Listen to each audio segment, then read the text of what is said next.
안녕하세요. 오늘은 초등학생들의 자기 주도적 학습에 대해 함께 이야기 나눠보겠습니다.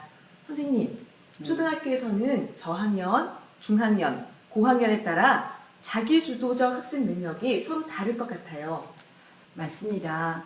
1학년 학생들과 6학년 학생들은 같은 초등학교 건물에 다니고는 있지만 신체적, 지적 능력이 엄청난 차이가 나겠죠. 따라서 자기 주도적 학습 능력을 기르기 위한 접근 방법도 달라져야 합니다.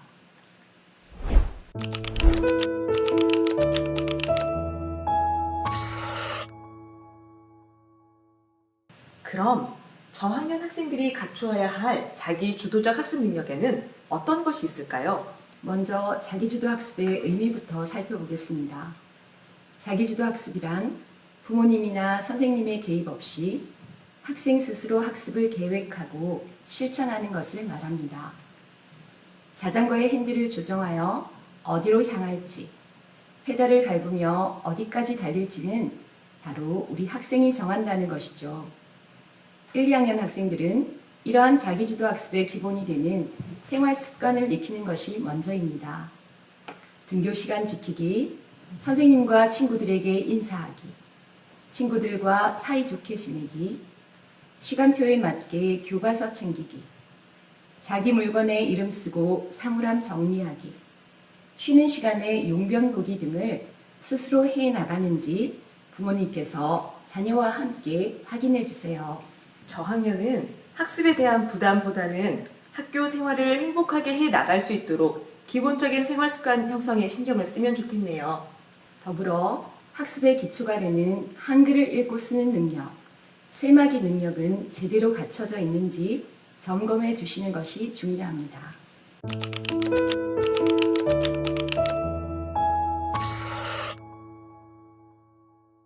이제 3, 4학년의 자기주도 학습 방법을 소개해 주시겠어요? 아무래도 학습에 대한 비중이 높아지겠죠? 맞습니다. 3학년이 되면 사회, 과학, 영어 등 새로운 과목을 접하게 되고 담임교사 외에 교과 전담교사로부터 배우는 과목들도 생깁니다.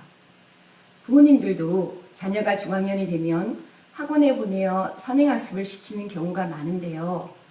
저는 부모님들께서 학원을 보내기 전에 먼저 자녀와 학교 생활에 대해 대화하는 시간을 가져보길 권합니다. 학교 숙제를 스스로 제 시간에 해내고 있는지, 일기는 스스로 쓰는지, 학교 준비물을 스스로 챙겨가는지, 친구들과 사이좋게 지내는지, 좋아하는 책을 찾아 스스로 읽는지, 특히 어려워하는 과목이 무엇인지 등에 대해서입니다. 자녀가 학교에서 공부를 잘 하기를 원하신다면 선행학습보다는 학교 수업 시간에 배우는 내용만큼만 정확히 공부하고 복습할 수 있도록 신경 써 주시길 바랍니다. 네, 중학년이 되면 자녀에게 선택의 주도권을 주는 것이 중요하겠네요. 그렇습니다.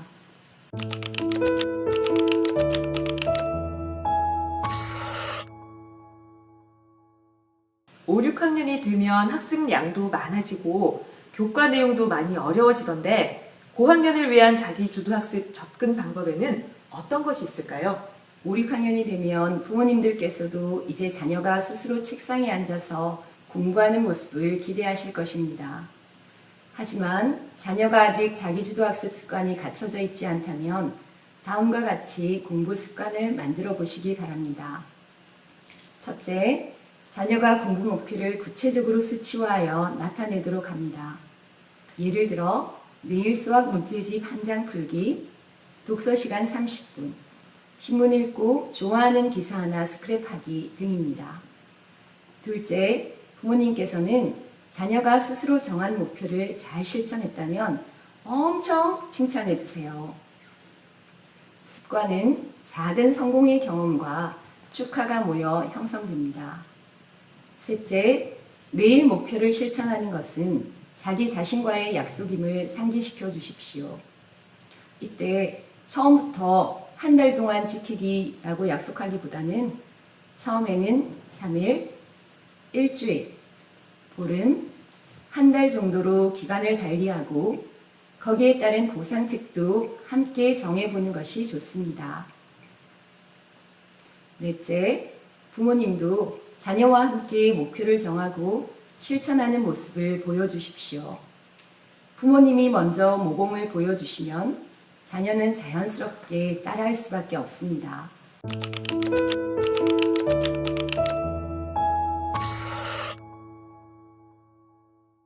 선생님, 뭐니 해도 자기주도학습의 꽃은 독서인 것 같아요. 혹시 가정에서 자녀와 함께 해볼 만한 독서 방법이 있을까요? 자녀가 책을 읽고 부모님과 함께 생각을 나눌 수 있는 독서 방법을 소개해 드리겠습니다. 색깔, 상징, 이미지라는 시각적 사고 기법인데요. 저희가 직접 해볼까요? 네, 좋죠.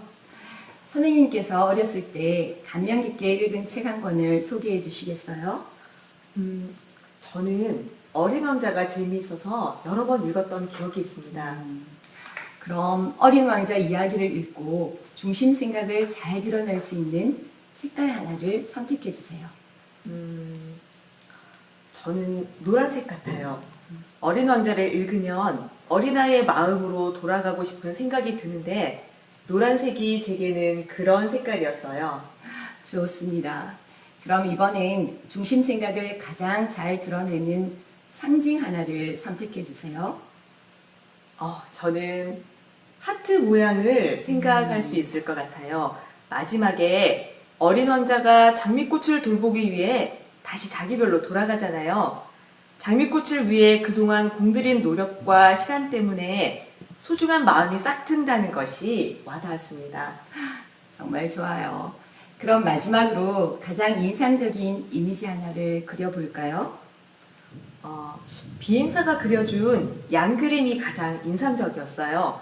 비행사가 그려준 네모난 상자를 통해 어린 왕자는 자신의 양을 가질 수 있었잖아요. 가장 소중한 것은 눈으로 보는 것이 아니라 마음으로 보아야 한다는 말이 진심으로 느껴집니다. 네, 감사합니다. 이렇게 자녀와 함께 독후 활동으로 자신의 생각이나 느낌을 색깔, 상징, 이미지와 같이 시각적으로 나타내어 본다면 독서가 훨씬 더 재미있어질 것입니다.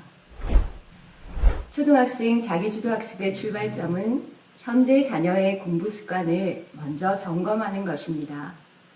잘하는 것, 부족한 것에 대해 자녀와 이야기를 나눔으로써 함께 방법을 찾아보아야겠죠. 자전거의 핸들을 잡고 페달을 밟는 것은 자녀라는 것을 잊지 마시고 부모님께서는 적정한 거리에서 자녀를 격려하고 모범을 보여주시며 함께 실천해 나가신다면 우리 아이들의 자기주도성을 키우는데 도움이 되지 않을까 합니다. 끝까지 경청해 주셔서 감사합니다. 고맙습니다.